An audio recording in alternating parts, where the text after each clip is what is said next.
आज है ट्यूसडे और हाँ जी, डेट हो गई है कितनी अमित?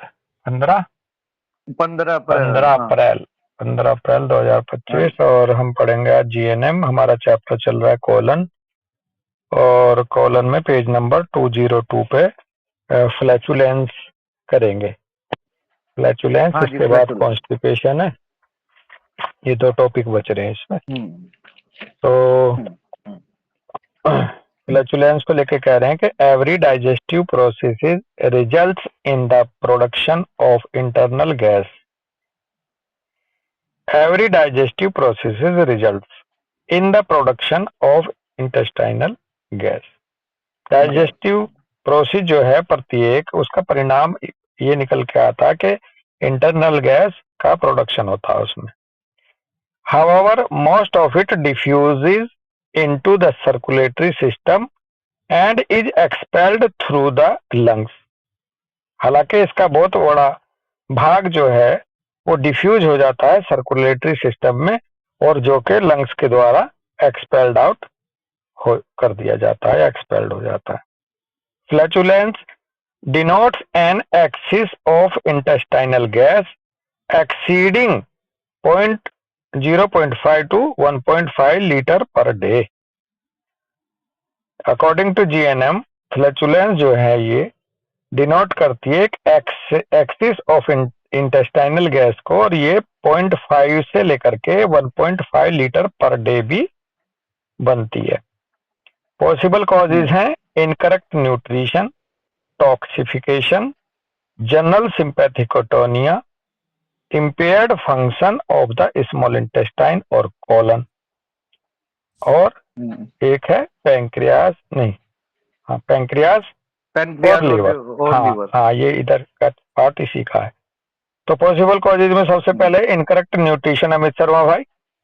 इसमें कह रहे हैं ए हाँ जी। High percentage of high fibre foods और an unfavourable combination of foods, bracket में कह रहे हैं for example fruit, sugar, grain, bracket से बाहर कह रहे हैं can encourage flatulence, that is GUMES, ग्यूम्स, ब्रैकेट में कह रहे हैं नहीं, शुगर। लेग्यूम से बस अच्छा सॉरी, बस पूरा हाँ हाँ लेग्यूम। हाँ हाँ, मैं उधर का पार्ट नहीं पढ़ा।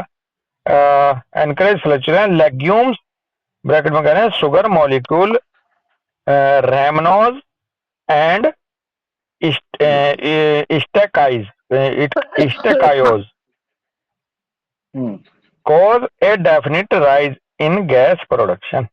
इनकरेक्ट न्यूट्रिशन में कह रहे हैं हाई परसेंटेज यदि हाई फाइबर फूड की है, या फिर अनफेवरेबल कॉम्बिनेशन है, जो कि पहले भी बताया था, जब फ्रूट, शुगर और ग्रेन तीनों का कॉम्बिनेशन हो जाता है तो ये एक अनफेवरेबल कॉम्बिनेशन के रूप में मान रही है जीएनएम। कह रहे हैं ये एनकरेज करती है फ्लैचुलेंस को। और लेग्यूम्स मान लो फलियां, फली जो होती हैं, हाँ जी, गंवार की या हाँ जो जी। भी। और लेग्यूम्स में भी कौन सा पार्ट, ब्रैकेट में कह रहे हैं शुगर मॉलिक्यूल, रैमनोज एंड स्टेकायोज, वो जिम्मेदार है definite rise in gas production को लेकर के इनकरेक्ट न्यूट्रिशन के दौरान।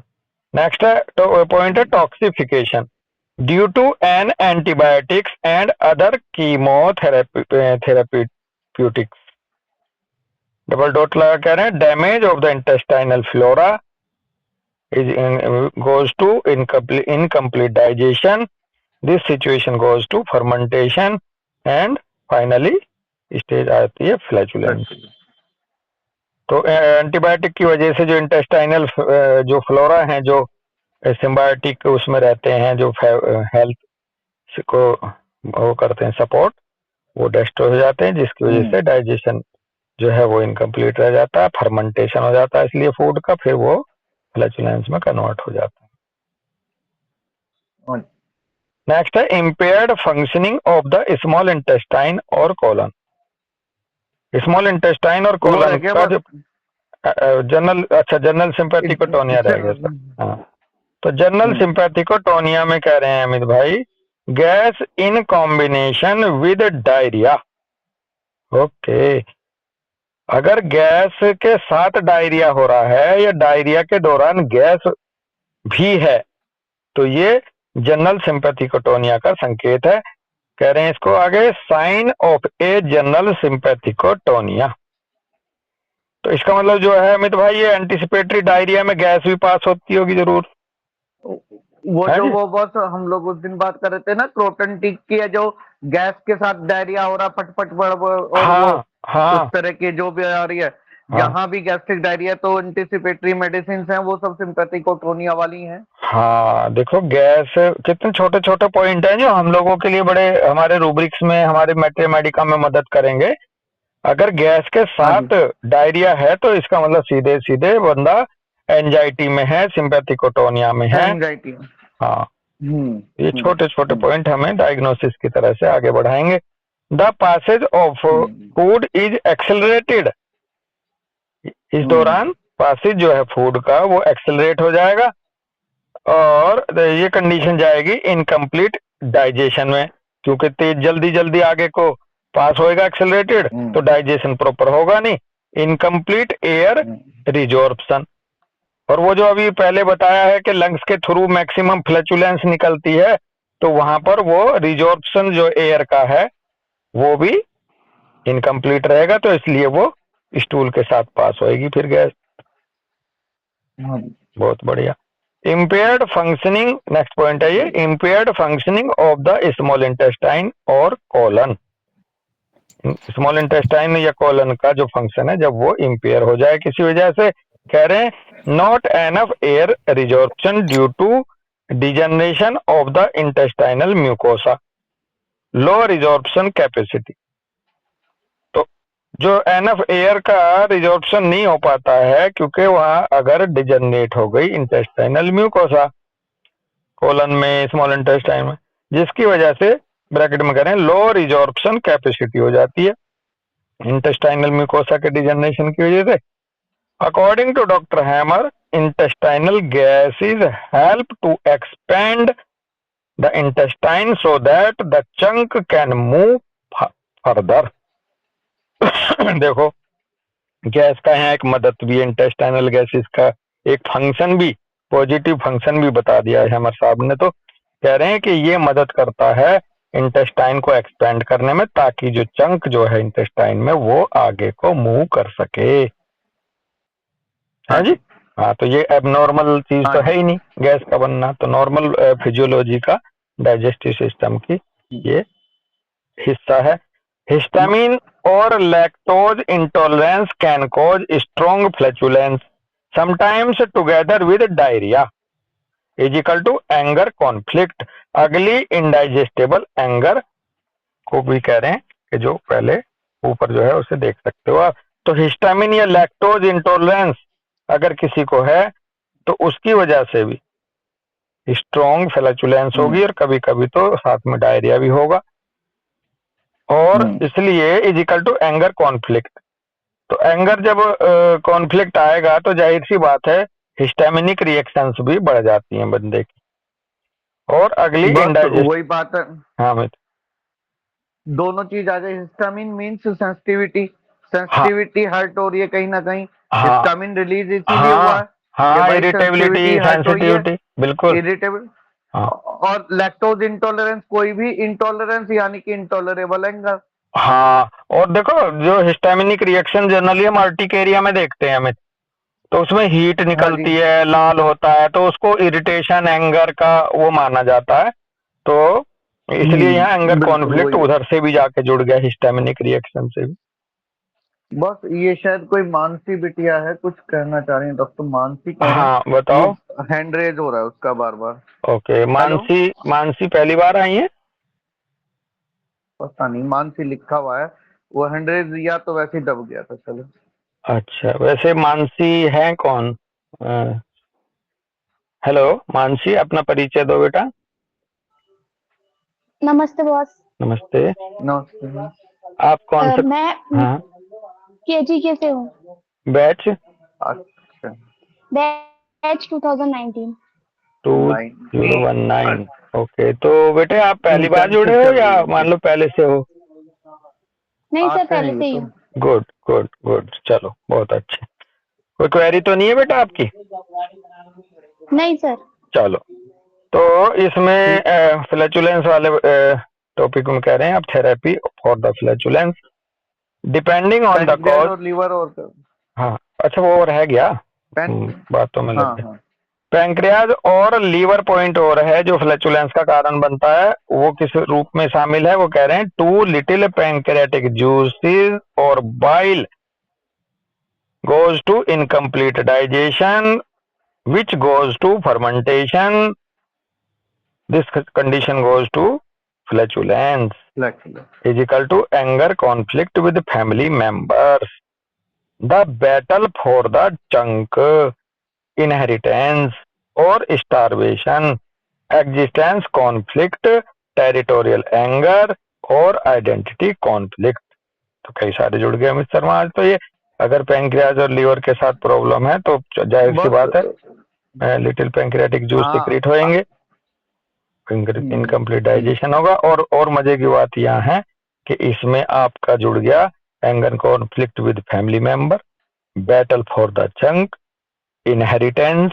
इनहेरिटेंस का मतलब यहाँ ऐसा लग रहा है मुझे जैसे पीछे से एंजाइटी वो रहती है, गुस्सा दबा रहता माँ बाप में। ये नहीं, ये देखिए जितनी भी पैनक्रियाज की डिजीजेज है, पैनक्रियाज जो है वो जितनी भी उसका कॉज आता है एंगर ऑन इनहेरिटेड थिंग्स या परिवार में बंटवारे की वजह से जो दिक्कतें होती हैं वो पैनक्रियाज को परेशान करती हैं ज्यादा।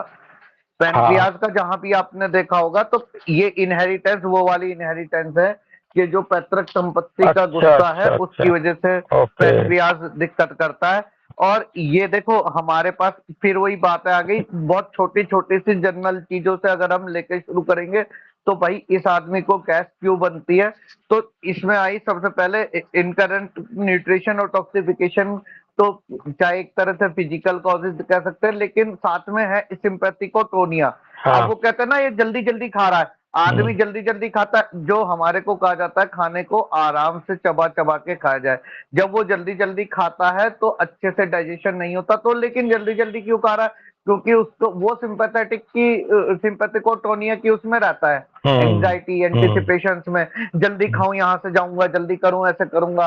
तो वो जब तक इसका मतलब इसको इतनी गैस बन रही है तो इसका मतलब यही है कि भाई ये कहीं सिंपैथेटिक नर्वस सिस्टम इसका एक्टिव चल रहा है, उसको शांत किया जाए। और अगर वहां से नहीं आ गया तो ये आ गया हिस्टामिन और लैक्टोज इंटॉलरेंस वाली बात आ गई। और अगर उसमें लीवर और पैनक्रियाज इन्वॉल्व हो गए तो हमारे इसका मतलब हमारे को सारी की सारी तीनों मियाज भी मिल जाएंगी और सारी चीजें भी मिल जाएंगी। हाँ सीधे सीधे रूब्रिक भी है, देखो फियर ऑफ स्टारवेशन सीधे आ सकता है यहाँ, चंक को लेके एग्जिस्टेंस कॉन्फ्लिक्ट में आइडेंटिटी को लेके आ सकता है, अपने अपने अपने डोमेन के लिए लड़ाई लड़ रहा, टेरिटरी के लिए, वो सब आ सकता है।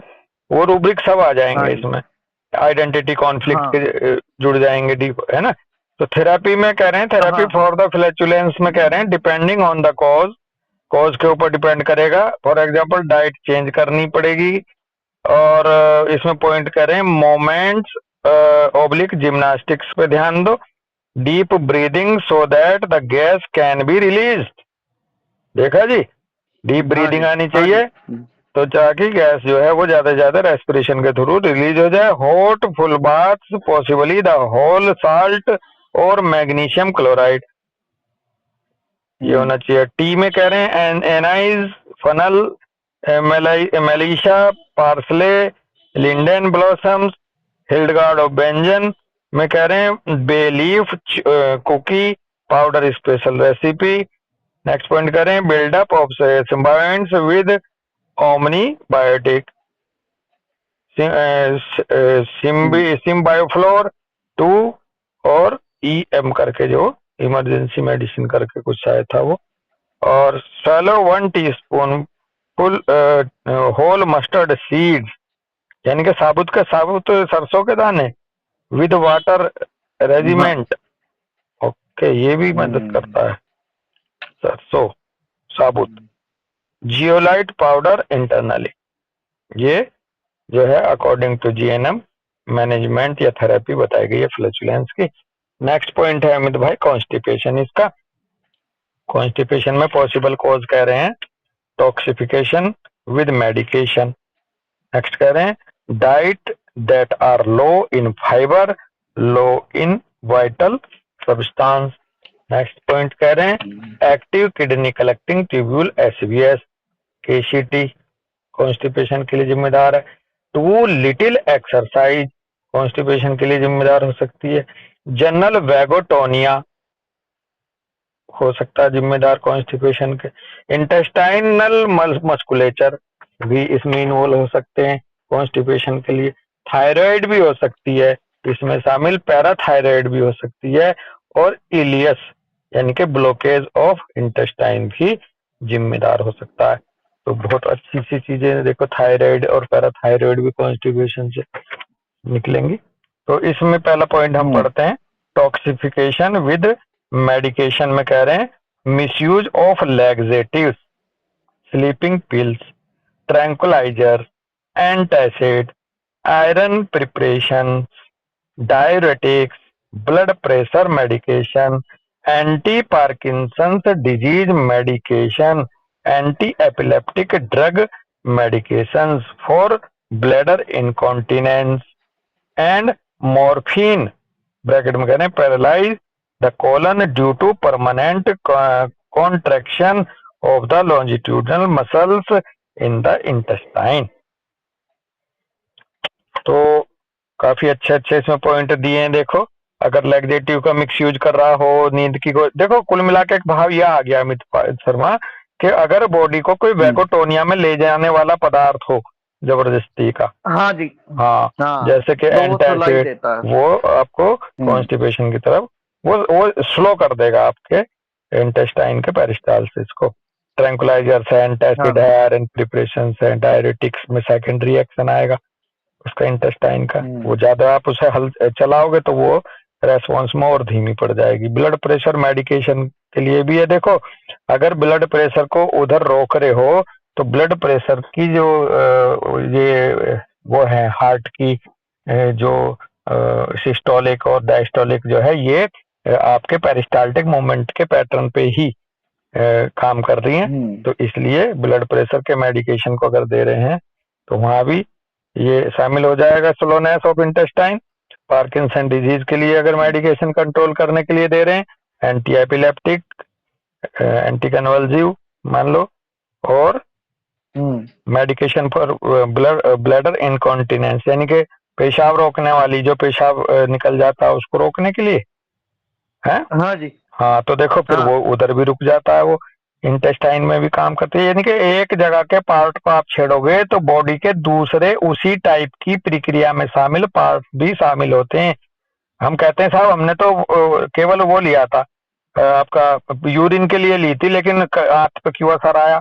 तो बेसिकली जो एक तरह की फंक्शनिंग है बॉडी की, चाहे वो कहीं भी किसी भी पार्ट में हो, चाहे इंटेस्टाइन वाला वो मैकेनिज्म आंख में भी अगर है तो वो पता चला दवाई पेट की खा रहे और आंख में दिक्कत आ गई तो लोग कहते हैं अजीब सा मानते कि यार ये कैसे शामिल हो गया। तो उसका ये आंसर निकलता है। ठीक है जी, ब्रैकेट तरह की हाँ, और ब्रैकेट में बल्कि उन्होंने क्या भी दी, ब्रैकेट में उन्होंने क्या भी दी कि paralyse is the colon due to a permanent contraction is the longitudinal muscles in the intestine. ये जो पैरालिसिस वाला जो भाव आता है कोलन की मसल लॉन्जिट्यूडिनल मसल्स का, तो ये बॉडी की हर एक लॉन्जिट्यूडिनल मसल पर उस तरह की फिर मैं बोल दूं फंक्शन में शामिल है, वो उस पे माइंड उसको भी कंट्रोल करने की कोशिश करेगा। नेक्स्ट है diets that are low in fibre, low in vital substance, bracket में करें cheap industrial foods, cheap industrial foods कह रहे हैं। डॉक्टर श्रेय भी आ गए। पॉइंट है active kidney collecting tubules, SBS bracket में करें केसीटी, किडनी कलेक्टिंग ट्यूब्यूल को लेके। Water is collected for when one is on the run, bracket में for instance on a trip और feel abundant so that a shortage of fluids can be survived. तो KCT का active होने का मतलब यह है कि उसको रिफ्यूजी कॉन्फ्लिक्ट आएगा, वो फिश आउट द वाटर की तरह फील करेगा, अबंडन फील करेगा, तो उस दौरान अपने आप के सर्वाइवल के लिए फ्लूइड को वो कलेक्शन करने लगता है जी। तो हाँ जी, यही भाव आ रहा है ना, वाटर इज हाँ कलेक्टेड जी, for when one is on the run और feel abundant so that shortage of fluid can be survive, ताकि अगर ये शॉर्टेज पड़ेगी तो उसको मैं उसके साथ सर्वाइव कर सकूं। The colon removes water from the food pulps और faeces especially thoroughly which goes to hard stool situation tendency to constipation. अब उस फ्लूइड के कलेक्शन के लिए वो फ्लूइड को लाएगी कहां से? कोलन। कोलन और ज्यादा से ज्यादा पानी को निकाल लेगी फूड पल्प में से या फीसिस में से, इससे वो ड्राई हो जाएगा पल्प और फीसिस। और स्पेशली थोरोली इसको वो वहां से जितना नहीं लेना चाहिए था, रीएब्जॉर्ब नहीं करना था, उससे ज्यादा कर लेंगे, जिससे हार्ड स्टूल हो जाता है, टेंडेंसी टू कॉन्स्टिपेशन हो जाती है, और is equal to refugee and abandonment conflict इससे शामिल होगा इसमें जनरली जब केसीटी एक्टिव होता है। नेक्स्ट कह रहे हैं टू लिटिल एक्सरसाइज। हाँ मतलब हमारी जो मेडिसिन है, जो पर्टिकुलर हमारे पास रूब्रिक है ना, कॉन्स्टिपेशन ट्रेवलिंग वाइल या constipation when away from home, जो जिनको सफर में कब्ज की दिक्कत होती है, तो अब हम लोग कब्ज से हम लोग कॉन्स्टिपेशन से आगे सोचे, इसका मतलब वो बहुत जल्दी होम सिक फील करते हैं और बहुत जल्दी अबंडनमेंट या फोर्सेकन में चले जाता है कि मैं घर से निकला नहीं और मुझे छोड़ तो नहीं देंगे, मुझे ऐसे तो नहीं कर देंगे। हाँ, एक बात भी है, मतलब इतनी डीप पैथोलॉजी में जाता है। हाँ, और देखो एक भाव और ले लो ना, आप और हम घर छोड़ के कहीं जा रहे हैं, आप हमेशा अपने बैग में पानी की बोतल लेके चलते हो, आपकी एक आदत है। हाँ जी, है जी। तो क्यों लेके चलते हो? क्योंकि आपको लगता है कि पानी मुझे यहीं से लेके चलना, पानी की आगे जरूरी नहीं है, मिल जाए या पानी पता नहीं मिले ना मिले, मुझे प्यास लग जाए। तो वो जो ट्रिप है, वो ट्रिप अपने आप में ही पानी के लिए आपकी साइकी को एक्टिवेट करती है, ट्रिगर करती है कि भाई पानी का जुगाड़ करके चलिए। पानी अपने घर में तो है, लेकिन बाहर मिले ना मिले, है ना, वो उस तरह से भी बस वहां तो है ही है। लेकिन इसको पढ़ते पढ़ते जैसे वो लग रहा है ना, क्योंकि अबंडनमेंट और रिफ्यूजी और ये आ गया, तो इसका मतलब तो यही है कि भैया घर से बाहर निकलने पे इसको दिक्कत हो जाती है। हाँ, वो तो आएगी पैथोलॉजिकल स्टेट, ठीक है जी। लेकिन मजे की बात यह है कि ये जनरल फिजियोलॉजी का भी पार्ट है, जनरल नॉर्मल लाइफ का भी इशारा है इस तरफ। अब वो अबंडन वाली तो बड़ा लेवल हो गया, लेकिन घर, अब देखो वैसे भी आप घर पे हो तो सब साथ है, घर से बाहर जा रहे तो आप अबंडन तो हो ही, जब घर वाला आपके पास नहीं है, कोई कहीं ट्रिप में ट्रेन में जा रहे, अकेले जा रहे कहीं, तो आप घर से तो अबंडन हो ही रखे हो टेम्परेरीली। है जी। बस मतलब और बड़ी बात आपकी ये हो गई कि अगर एक आध दिन का हो गया तो नॉर्मल कॉन्स्टिपेशन हो गया तो ठीक है, नॉर्मल फिजियोलॉजिकल है, उसने कहा चलो जी ठीक है, कोई बात नहीं, एक आध दिन होता है, उसके बाद मैं बिल्कुल ठीक हो जाता हूँ। पता चला कि बाहर गया और कई दिन तक भी बॉडी उसको एडजस्ट नहीं कर तो पाई, वो ज्यादा पैथोलॉजी है, वो होम सिकनेस में पहुंच जाएगा। जो आप कह रहे हो ना, होम सिक बंदे होते हैं, वो होम सिकनेस में बिल्कुल जाएगा, जो आप कह रहे हो। ठीक है ना डॉक्टर श्रेय? सर इसमें ये भी हो सकता है ना, जैसे कि किसी का अगर बाहर ट्रैवल कर रहा है तो उसका रूटीन भी तो चेंज हो रहा है, तो उस वजह से भी तो कॉन्स्टिपेशन हो सकता है। लेकिन उसके पीछे जो back of the mind feel है ना, वो फील यही है, नहीं है कि मैं घर पे नहीं हूँ, और घर पे नहीं हूँ तो इसका मतलब यह है कि वो आउट ऑफ द वाटर है। घर था, फिश आउट ऑफ वाटर को ऐसे मान के चलो कि जहां पे हमारा हैबिटेट है, अगर हम अपने हैबिटेट से बाहर हो रहे हैं तो ये fish out of the water जैसी बात आती है। ठीक है ना श्रेय? तो इसकी इंटेंसिटी है, हम दोनों भाई यही तो कोशिश कर रहे हैं। तो इसमें देखो मजे की बात यह है कि जैसे घर से बाहर गए, जनरल वो हो गया, तो अब बंदा यदि होम सिक है तो उसको अक्सर कॉन्स्टिपेशन रहने लगेगा। अभी अमित शर्मा जो कह रहे हैं कि एक बार जाने पे अगर कई दिन तक परेशान है तो इसका मतलब वो और ज्यादा होम सिक है। हाँ, अगर एक बार जाने पे या खाना सही से नहीं मिला, रात को नींद नहीं आई, तो नॉर्मली फिजियोलॉजिकल हो सकता है वो कॉन्स्टिपेशन, एक आध बार का बस। लेकिन पता चला कि साहब ये जब कहीं चला जाए ना, घर से कहीं हो जावे, तो आके इसे कई दिन में तो पेट साफ हो गए। तो इसका मतलब ये इशारा कर रहा है कि ये बंदा होम सिक है, इसे घर की बहुत ज्यादा वो रहती है। और यदि फिर और इंटेंसिफाइड कर दो इस कॉज को, तो फिर अबंडेंट जैसी जो फीलिंग में जो जी रहा बंदा, जो दूसरी प्रॉब्लम्स भी हैं उसके साथ, तो उसके साथ कॉन्स्टिपेशन फिर वो क्रोनिक जुड़ जाएगा। लेकिन बेस में जाके देखोगे तो है अबंडेंट ही है, फोरसेकन ही है, फिश आउट ऑफ वाटर ही, ऐसे। इसमें सर ये डाल सकते हैं bed desires to, bed remain in desires to. हाँ, होम सिकनेस वही तो होता है, हाँ होम सिकनेस वही कह लो, वो बेड रिमेन ये इन। लेकिन अब फिर बात आ जाएगी, बैड रिमेन इन, इनके मल्टीपल फैसेट्स हैं, एक जगह तो चिपका नहीं सकते। अब वो किस रूप में आ रहा है bad remain in desire to, मान लो फिर bad remain in desire to क्यों है, फिर वो क्यों है भाई, घर में क्यों रहना चाहता है, तो घर में केवल वही नहीं रहना चाहता जो होम सिक है, घर में किसी और वजह से भी इंसान रुकना चाहता है। तो अगर होम सिक वाली फीलिंग नहीं आएगी, अबंडन वाली फीलिंग नहीं आएगी, तो उसका दूसरा कारण होगा। जी।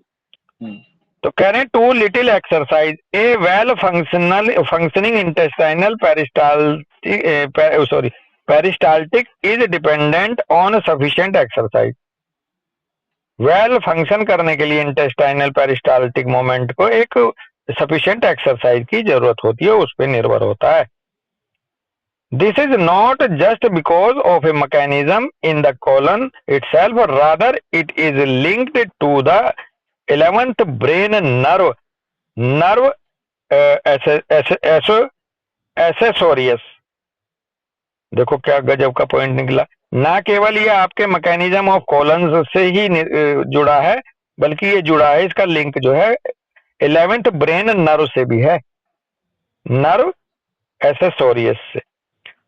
कह रहे हैं lack of exercise goes to neglect breathing. देखो किस तरह उधर से आ रहा घूम का पॉइंट, लैक एक्सरसाइज करोगे तो नेग्लेक्ट ब्रीदिंग करोगे, फिर अगर नेग्लेक्ट ब्रीदिंग हो गई तो फिर under functioning of the diaphragm होएगा, ब्रैकेट में कह रहे हैं एज असिस्टेंट टू डाइजेशन। तो इसका दूसरा रीजन ये भी है कि अंडर फंक्शनिंग ऑफ डायफ्राम जो है अगर हो गया तो ये डाइजेशन में मदद करता है डायफ्राम आपका। तो जनरल वैगोटोनिया नेक्स्ट पॉइंट है, during general parasympathicotoniya probably all the sphincter muscles of the body including that of the anus are closed tight, feces is only reluctantly released। General parasympathicotonia अगर हो गया है पूरे बंदे का, पूरी बॉडी का, तो उसमें संभवतः जितने भी इंस्पिंक्टर मसल हैं बॉडी के अंदर, उस including that of the anus, anus के साथ जो एनस में वो है स्पिंक्टर मसल, वो सभी क्लोज टाइट हो जाएंगी, फीसिस जो है वो रिलक्टेंटली रिलीज हो कर पाएगा। एक रेमेडी है वो फीसिस रिसीड अगेन, थोड़ा सा पार्ट आ गया वो फिर वापस खींच लेता। साइलिशिया कौन है? साइलिशिया है, अम्बरा है, और मतलब 5-6 मेडिसिन है, फीसिस वापस चली जाती है। हाँ देखो चाय फीसिस कितना वो रिलक्टेंटली रिलीज करना चाह रहा है फीसिस को। कोई बच्चा बोल रहा था क्या, किसी को पूछना था क्या? पूजा पूजा, अच्छा पूजा ने बोला ना या सिमरन ने? पूजा से। ओके, सिमरन नहीं है शायद, दीपशिखा तो है। तो नहीं वो वो तो हम हैं, हाँ नहीं बिल्कुल मुझे दिख रहा है नाम दिख रहा है। People who are primarily vagotonic tend to be constipated. जो लोग प्राइमरीली वैगोटोनिक होंगे तो उनकी टेंडेंसी होगी कॉन्स्टिपेटेड की, जो कहते हैं ना ये सुस्तु है, ये ढीलू है ना, जो ढीलू रोग होंगे वो थोड़ा सा कॉन्स्टिपेटेड होंगे। तो इसलिए देखो कैलकेरिया वगैरह है, ये जो है इनको कॉन्स्टिपेशन में और मजा आता है, क्यों जी? हाँ जी। मेडिसिन है हाँ। कि कॉन्स्टिपेशन के दौरान उसे कोई दिक्कत नहीं होती बड़ा, और 2-2 3-3 दिन बाद पोटी करने वाले नॉर्मली लोग जो है जिन्हें कोई दिक्कत नहीं है, उनकी कहते हैं साहब हमारी तो आदत ही है, हमारा बच्चा तो 2 दिन बाद जाता है, या फिर कोई भी बंदा, तो वो वैगोटोनिक स्टेट की तरफ ज्यादा है। People who are primarily vagotonic tend to be constipated. This corpulent rotund cosy endomorph bracket में करें by a Kretschmer are excellent fooder recycler. ये बंदे, ये जो कॉर्पुलेंट है, रोटंड है, रोटंड का क्या मतलब है देखना दीपशिका, अमित भाई देखना, अमित शर्मा या डॉक्टर श्रेय। बस जो ये मोटे दुबले पतले मोटे थुलथुले से होते हैं ना, देख लो, मैं रोटंड वाला। डिक्शनरी में से लिख लो, फिर हमेशा याद रहेगा दोस्त। कोई बात नहीं। एक बार फिर भी गोल मटोल मोटा, गोल मटोल, गोल मटोल, गोलू मोलू, गोल मटोल, ये जो हैं, जो कॉर्पुलेंट, रोटंड, कोजी, एंडोमॉर्फ, ये जो लोग हैं, ये एक्सीलेंट मस्त मोलू, ये जो है अच्छे फूडर रिसाइकलर्स हैं। ये बहुत मजेदार तरीके से ये अपने फूड को पचाते हैं और उसको आगे बढ़ाते हैं आराम से। द फूड ब्रैकेट में करें life is digested and enjoyed at leisure. और ये जो लाइफ है, द फूड जो है जीवन की तरह ही डाइजेस्ट करनी चाहिए और एंजॉय करनी चाहिए एट लीजर। लीजर होता है लीजर टाइम, फुर्सत में, फुर्सत के साथ, फुर्सत के पल। बस ये जिंदगी को भी और खाने को भी फुर्सत से डाइजेस्ट करते हैं।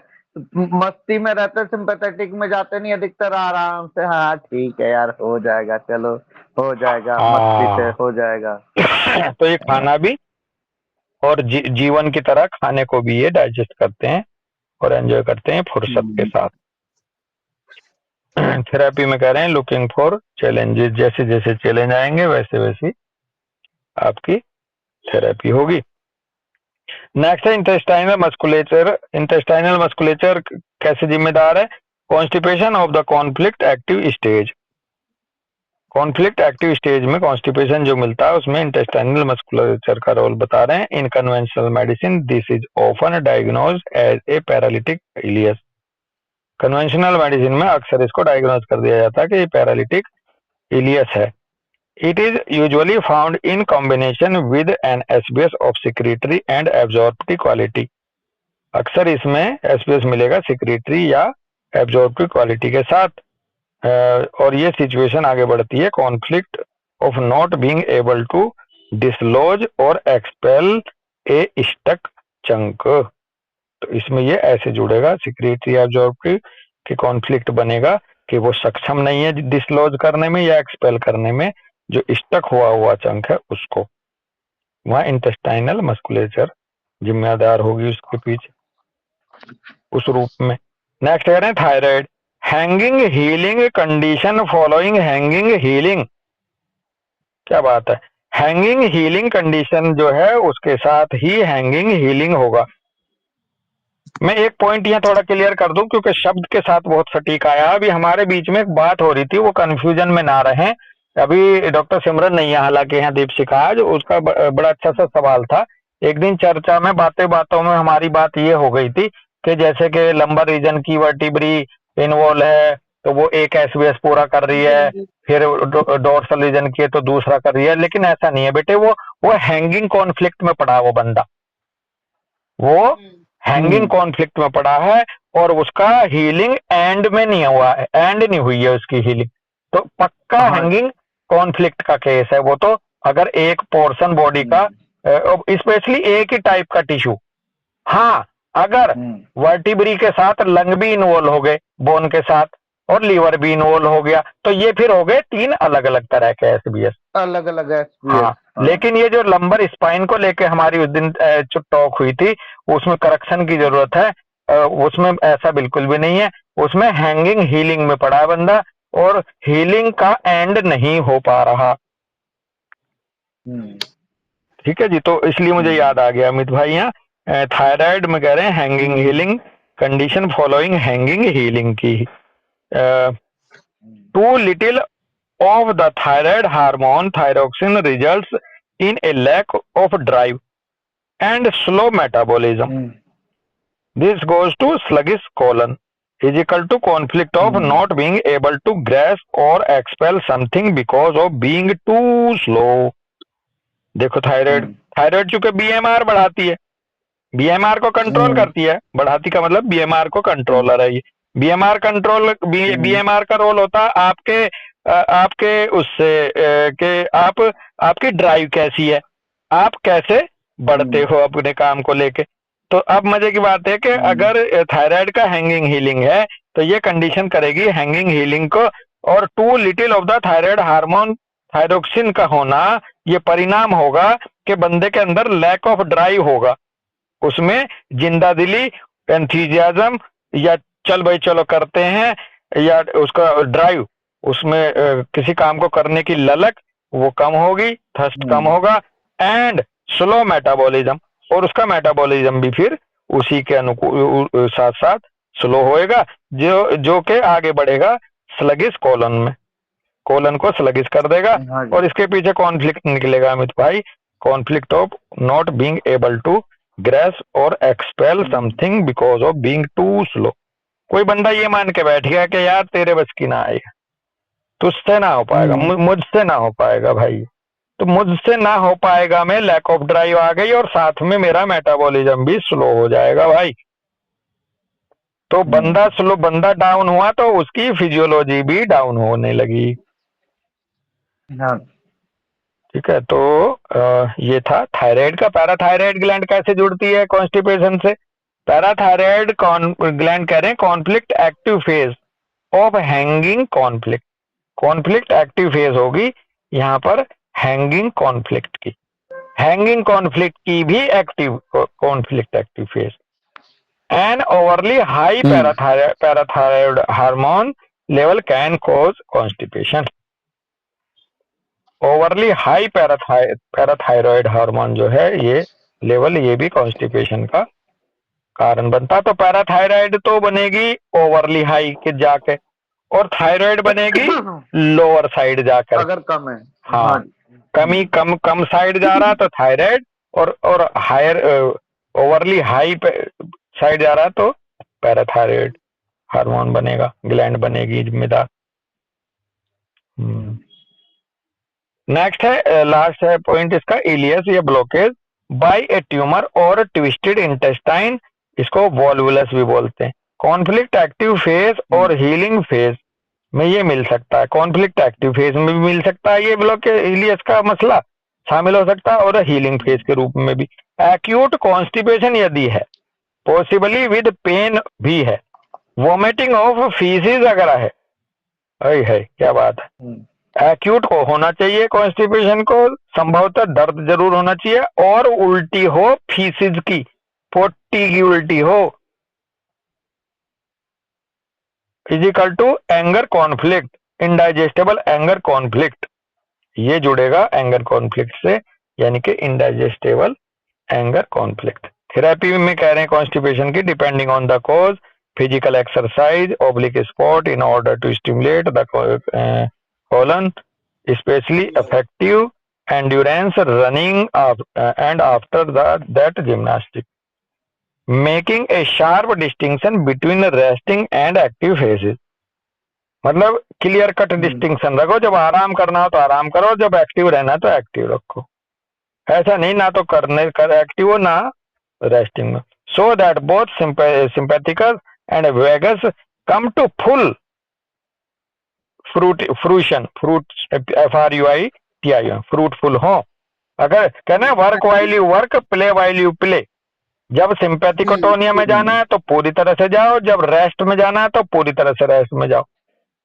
हम लोगों के साथ है, मेरे साथ है, घर पे अक्सर बोल देते हैं ना तो आप ढंग से सोते हो ना जगते ही हो, ये अक्सर होता है ये हम लोगों का, और ये ना कंफ्यूजन की तरफ लेके जाएगा जो बंदा ना तो सिंपैथिकस है पूरा, ना वेगस वेगोटोनिया में पूरा, तो वो किसी चीज में फंस रहा है, किसी चीज में वो फंस रहा है, सिंपैथिकस और वेगस का दोनों का अगर एक तरफ ना होना कोई से का, ये क्लैरिटी का ना होना, ये कंफ्यूजन की तरफ भी रूब्रिक ले जाएगा। For example first exercise and then fully relax, उदाहरण के तौर पे पहले तो पूरी एक्सरसाइज करो और फिर फुल रिलैक्स करो। Regular massage of the trapezius and sternocleidomastoid muscle, ये रिलैक्सेंट की तरह काम करता है एक तरह से, वेगोटोनिया में लेके जाएगा। ये नहीं, वेगोटोनिया में ले जाएगा तो कॉन्स्टिपेशन की थेरेपी कैसे होगी? रेगुलर मसाज कह रहे हैं ट्रेपीजियस की और स्टर्नोक्लिडोमास्टोइड की। दीज टू, अब बता रहे हैं, these two muscles are innervated by 11th brain nerve and correspond directly to the intestinal muscles. Okay, तो बेसिकली ये मसल्स में इनर्वेशन है 11th ब्रेन नर्व का, और ये आपके इंटेस्टाइनल मसल्स से जुड़ा है सीधे सीधे, तो ये वहां के पेरिस्टाल्टिक मोमेंट को सही करेगा, सुचारू रूप से एक्टिवेट करेगा। तो हाँ, तो किसी का अगर कब्ज है तो उसकी ट्रेपीजियस मसल्स और स्टर्नोक्लिडोमास्टोइड मसल की मसाज भी काम करती है। ये देखो एक्वा प्रेशर, एक्वा पॉइंट की तरफ इशारा कर रहे हैं कि कुछ पॉइंट ऐसे हैं जो आपके पर्टिकुलर फिजियोलॉजी को बढ़ाते या घटाते हैं। In the morning drink lots of pure water, सुबह को pure water, lots of pure water पियो। फूड में कह रहे हैं raw fruits and vegetables, flax seeds, dried fruits, figs, apples, garlic, onion, raw sauerkraut, raw red beets, lettuce. Healing breathing according to professor Tirala, healing breathing. Tea में कह रहे हैं आर्जिमनी, centaury, vermouth, absinthe, common polypody, saint John's wort करके कुछ है। Next point है improve the intestinal flora, omnibiotic, Symbioflor 2, EM, Kanne bread drink. Enemas oblique colon cleansing therapy for purging and colon reboot. Enema या colon cleansing जो therapy या purging के लिए देते हैं, तो इससे कोलन को कह रहे हैं वो रिबूट होती है, इसलिए कर दिया जाए। The treatments must not be conflict related, otherwise don't do them. Have caution specially with children. जो ट्रीटमेंट है must not be conflict related. Basically enema, colon, pollen का जो ट्रीटमेंट है, ऐसा भाव आ रहा है कि अगर कहीं कॉन्फ्लिक्ट रिलेटेड है तो वहां इस तरह के ट्रीटमेंट मत देना, वहां तो उसका कॉन्फ्लिक्ट रिजोल्व करो अमित, अन्यथा अदरवाइज डोंट डू देम। अच्छा, या तो कॉन्फ्लिक्ट के अकॉर्डिंग करो या करो मत। बहुत अच्छी सी यहाँ क्वेश्चन दे रहे हैं, एक सावधानी कह रहे हैं, have caution specially with children, बच्चों के लिए तो खास करके जरूर कॉशन बरतो। Invasion of privacy, invasion of privacy bracket में कह रहे हैं, ये उनकी प्राइवेसी में एक इन्वेजन होगा, हस्तक्षेप होगा अगर वहां आप, बच्चा आनंद करता है ना एनल फिक्सेशन को, बच्चा एनल फिक्सेशन, ओरल फिक्सेशन जो होते हैं ये डेवलपमेंटल स्टेज में, वो बच्चा अपने स्टूल को रोक के एंजॉय कर रहा होता है, वो बच्चा अपने स्टूल को डील करते हुए उसकी लाइफ एंजॉय कर रही होती है उस दौरान। ये एनल फिक्सेशन के थ्रू मिलेगा जानने को। रेमेडीज फॉर द कोलन कई बार पढ़ चुके हैं, इसमें सब यही हैं, अलग अलग विधि हैं कि भाई अननेसेसरी मेडिसिन मत लो, टी लो अलग अलग तरह की, च्यू फूड थोरोली करो, और आपके बादाम खाओ प्रतिदिन, कोलन क्लींजिंग करो पानी वानी से, पानी खूब पियो, एनीमा लगाओ। ठीक है जी, यही है कैस्टर ऑयल कंप्रेसेस, मैं मोटे मोटे पढ़ दे रहा हूँ जो हम लोगों को याद आ जाएंगे। कैस्टर ऑयल कंप्रेस और वार्म एब्डोमिनल कंप्रेस कह रहे हैं साल्ट वाटर के साथ। फास्टिंग बहुत अच्छी बताइए, फास्टिंग ओल्डेस्ट थेरेपी बताइए डाइजेस्टिव डिस्टर्बेंसेस के लिए, और फास्टिंग अंडर प्रेशर और coercion triggers new conflict and new illness. अच्छा, फास्टिंग अगर अंडर प्रेशर करोगे दीपशिखा तो ये ट्रिगर भी कर सकती है हाँ आपके जी। नए कॉन्फ्लिक्ट को। तो भाई फास्टिंग का जरूर ध्यान रखें, जबरदस्ती ना करवाएं किसी को फास्टिंग। फास्टिंग की स्थिति देख लें कि यहाँ जरूरी है या नहीं। विल फोर्ट कह रहे हैं 3 weeks health cure of drinking 1.5 to 1 litre of freshly squeezed white cabbage juice distributed over the day। विलफोर्ड साहब ने कैबेज जूस का ही बता दिया पीना, आधा लीटर से 1 लीटर तक पूरे दिन में उसको पार्ट पार्ट करके पिए। जियोलाइट पाउडर हो गई, नेचुरल बोरेक्स इंटरनली ट्रीटमेंट करें, swallow mustard seed without chewing plus healing earth plus water करें, फ्लैक्स सीड ऑयल। तो मजे की बात यह है, ये जो आज हम मुझे दोबारा सामने आ गया कि मस्टर्ड सीड को स्वेलो करो बिना चबाए। साथ में ये हीलिंग अर्थ क्या है हमें, हीलिंग अर्थ बस कुछ जो मिट्टी की थेरेपी वगैरह ये लोग करा करते थे ना, मिट्टी के लेप और इस तरह की चीजें रखते हैं कई बार। स्वेलो कर रहे हैं पेटों पे भाई, और उस स्वेलो पर कर रहे हैं। देखना दीपशिका, स्वेलो हीलिंग अर्थ क्या होता है, कहीं ऐसा तो नहीं उसके कुछ बाद में है बस है अमित?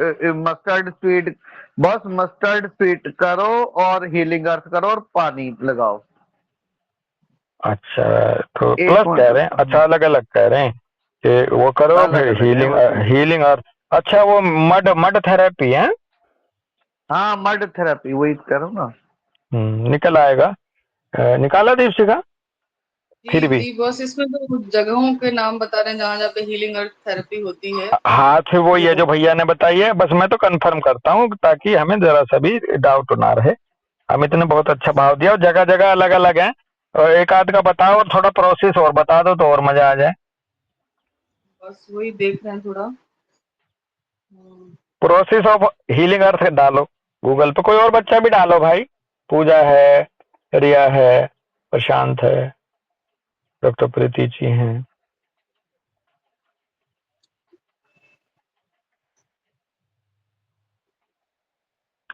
क्योंकि मड बात तो जनरली अक्सर बोल ही देते हैं, ये कहीं ना उसमें भी दबा देते हैं, रेट में भी दबाते हैं लोगों ये को। हाँ, बस इसमें लिखा है the process of healing the earth. अच्छा नहीं, ये हीलिंग द अर्थ कॉल कर, ये अलग चीज है। नहीं नहीं नहीं, हीलिंग बस अर्थ। हाँ पवन बस, हाँ भैया। पवन बस ये सुनिए, मैंने निकाला what is the meaning of healing birth. Earth is healing refers to the idea planets natural बस ये सिस्टम फिर आर वही, कैपेबल बस ऑफ। ये फिर वो हो गया ना, अर्थ को हील करा रही है, दूसरी चीज हो गई। अच्छा चलो अब हमने बस ये डाला है what are the benefits of healing earth, तो उसमें आया है कि it has been described as the best remedy of nature and has not lost its popularity up until today. In cosmetics healing earth has हाँ mattifying, calming, balancing, soothing, and anti-inflammatory properties, as हाँ well as a deep cleansing and detoxifying effect. हाँ, तो ये ये अमित शर्मा ने जो बताया ना, भाव वही आया। वही है। हाँ, मड से मिट्टी से ट्रीटमेंट, उसको उसको कीचड़ बना के मड मड थेरेपी भी कर देते हैं, और जो कई जगह ना हाँ, लोगों को रेतीली मिट्टी में भी दबा देते हैं पूरा गर्दन तक। हाँ, जी जी बस जी।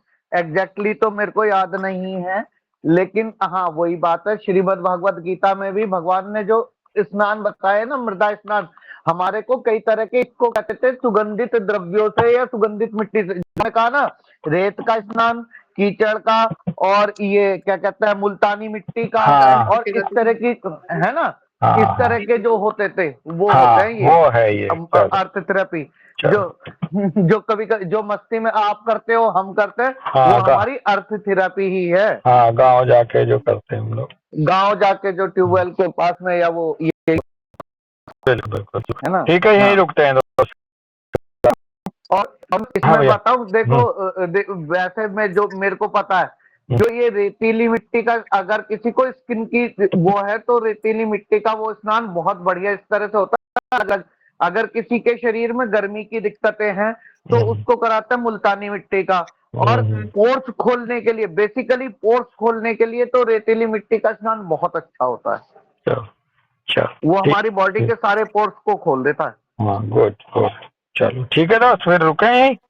ठीक है ओके, राम राम भाई राम सबको, सबको नमस्ते, सबका धन्यवाद बहुत बहुत। राम राम राम boss, राम नमस्ते राम राम राम राम boss। राम राम राम राम।